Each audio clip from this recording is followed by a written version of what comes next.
Imagine sending your child to school, trusting the adults there to nurture their growth, only to discover secrets being kept about who your child is becoming. Picture a young student wrestling with questions of identity, finding a safe place in class, but fearing the world at home. These aren't hypotheticals, they're at the heart of a real courtroom battle that's shaping how we think about family, education, and justice. Today, I'll be diving into Foote versus Ludlow School Committee, a case from Massachusetts that made its way to federal appeals and even to the steps of the Supreme Court. But this isn't just about one lawsuit. It's about timeless questions. Who gets to guide their child's path? Where does the school's door end and the families begin? And how do ancient ideas from philosophers like Aristotle and Aquinas help us navigate these modern ideas? My name's James Roach, and over the next few minutes, I'll be breaking down the both sides of the argument, the facts of what's going on in this case, and why studying political ideas is important to understanding these types of debates later. Let's begin with the facts. In 2020, at Baird Middle School in Ludlow, Massachusetts, two students began exploring their gender identities. One, assigned female at birth, started using a new name and pronouns at school. This was inspired by LGBTQ+ resources in the library and class discussions, and they asked teachers to keep it private from their mom and dad. This is referencing something from the document that was put out by SCOTUS blog. This is the direct court translation.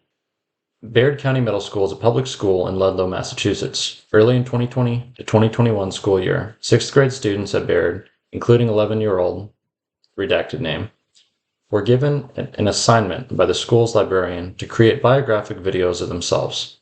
According to the parents' complaint, the librarian encouraged students to include their pronouns in their videos. Parents' complaint does not state how the student designated the female sex at birth responded to the school assignment, but in the months that followed this assignment, the student's school Google account started receiving unsolicited LGBTQ+ themed video suggestions on their school-issued computer. After watching these clips, the student began questioning whether they might be attracted to girls and whether they had gender identity issues. This goes into the school's protocol. The school followed its protocol based on Massachusetts Department of Elementary and Secondary Education guidelines. Those guidelines are supposed to honor the student's request, use the chosen name and pronouns in class, to defer to the child on whether to tell parents. Why is this? The school says that this is to create a safe and inclusive environment, especially for kids fearing rejection at home. The parents, Stephen Foote and Marissa Silvestri, found out accidentally through a slip from a teacher. Shocked, they confronted school officials begging for involvement. Instead, they were accused of hiding intolerance and prejudice behind their parental rights. They sued under the 14th Amendment, claiming the schools violated their fundamental right to direct their child's upbringing, education, and health. The district court dismissed the case in 2022. The First Circuit Court of Appeals upheld it in February 2025, saying the policy was rationally related, protecting vulnerable students, and didn't shock the conscience. Today, this case is headed to the Supreme Court, with 21 states and groups, like the Alliance Defending Freedom, backing the parents. This case is not isolated. Over 40 similar lawsuits are coming up nationwide. But to understand why it matters, we need to see both sides of the story. First, I'll go over the parents' view. The parents argue this isn't just about names. It's about the school doing psychosocial treatment for gender dysphoria, a mental health condition, without consent. By affirming privately, the school deceived them, blocking their 14th Amendment right to guide their child's moral, religious, and developmental path.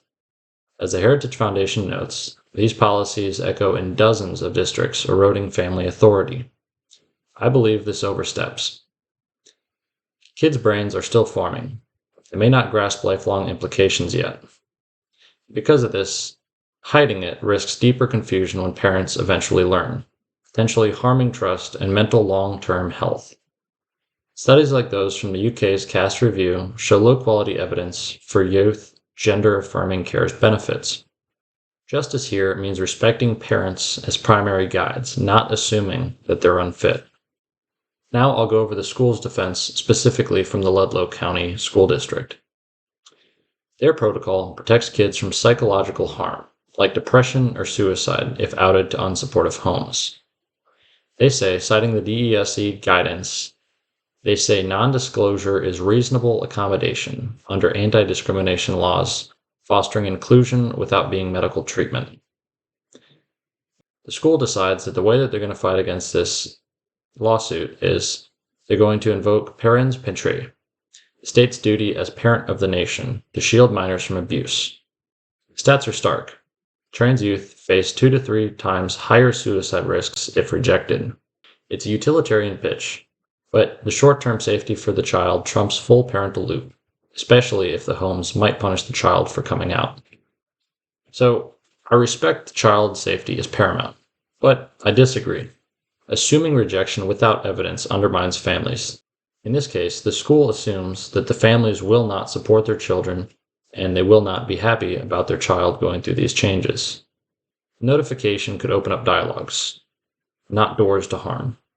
Long-term studies like those questioning rapid onset dysphoria suggest affirmation might lock in fluidity kids often outgrow naturally.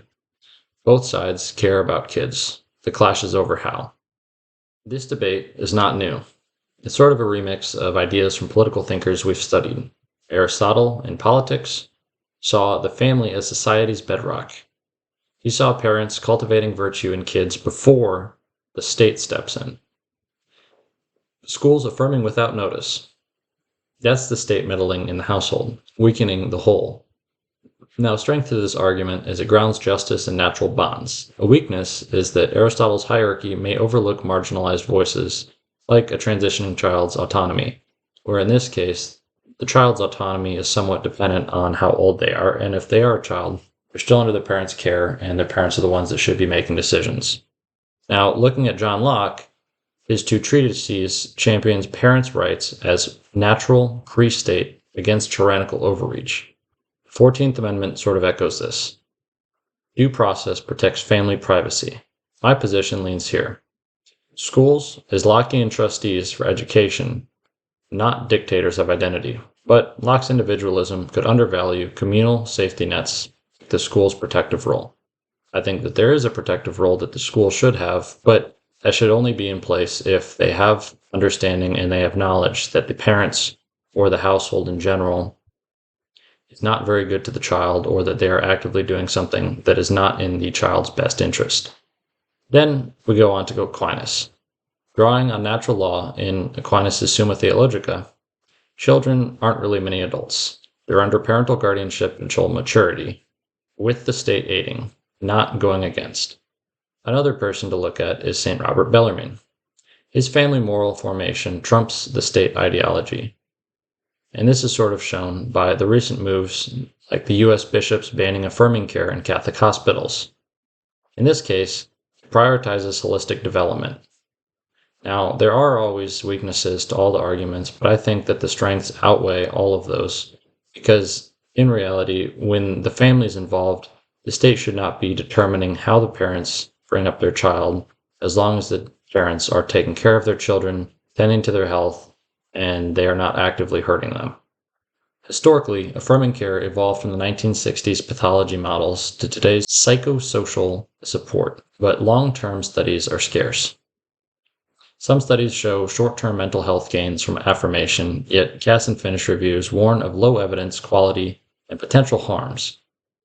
Now, there isn't any strict consensus because this idea is somewhat new, but the research needs to be continued, and I think cases like this will help to get that research done quicker so that we have a better understanding of what the mental impacts are and how this actually affects our child. To conclude, in Foote versus Ludlow, justice hangs on the 14th Amendment thread, parents' rights versus kids' privacy, or the state's aid versus the family authority. I side with notification of the parents. Its constitution, it empowers dialogue, and aligns with thinkers like Locke and Aquinas who saw families as justice first core. But the opposition's child first idea is vital. We must support all youths without secrets that divide.